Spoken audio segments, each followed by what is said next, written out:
Bonjour à Nicolas Bouzou. Bonjour. Pour l'édito Écho, lors du grand rendez-vous d'hier sur Europe 1, Clément Beaune a affirmé que Marine Le Pen, élue, pourrait amener rapidement un Frexit. C'est vrai ça ?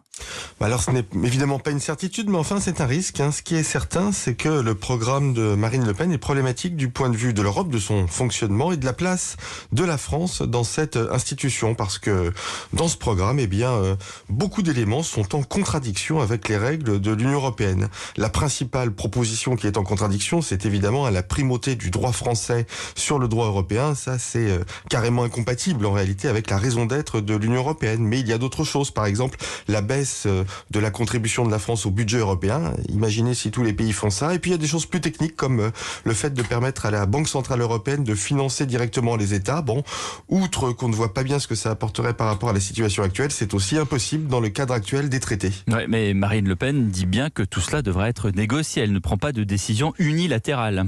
Oui, c'est vrai. Et d'ailleurs, des pays qui vont un petit peu dans le même sens, je pense à la Hongrie ou à la Pologne, ne sont pas sur le point d'être exclus aujourd'hui. En réalité, le principal risque, c'est celui d'un affaiblissement de l'Union européenne, d'une part, et d'une marginalisation de la France au sein de l'Union européenne, d'autre part. Je vous donne un exemple. La fin des coopérations militaires avec l'Allemagne.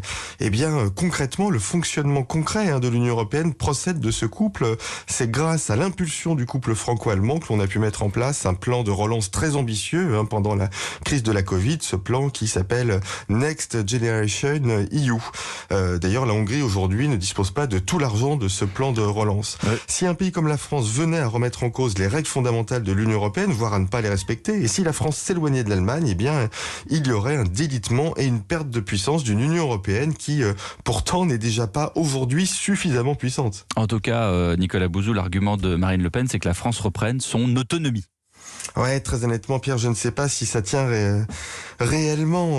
Regardez les questions d'énergie et d'alimentation. Nous assistons aujourd'hui à un rétrécissement de la mondialisation parce que nos liens commerciaux avec notre flanc Est sont et seront moins importants ces prochaines années. Quoi qu'il arrive, ça nous impose à être plus solidaires et coordonnés à l'intérieur de l'Union, par exemple, pour mettre en place une stratégie de production alimentaire qui garantisse notre autonomie. En réalité, il vaut mieux un approfondissement de l'Union européenne, même si c'est très compliqué du point de vue institutionnel. Affaiblir l'Europe alors qu'on n'en a jamais eu autant besoin, je ne suis pas sûr que ce soit dans l'intérêt de la France et que ça aille dans le sens de son indépendance. Merci, l'édito Écho signé ce matin de Nicolas Bouzou, 7h18.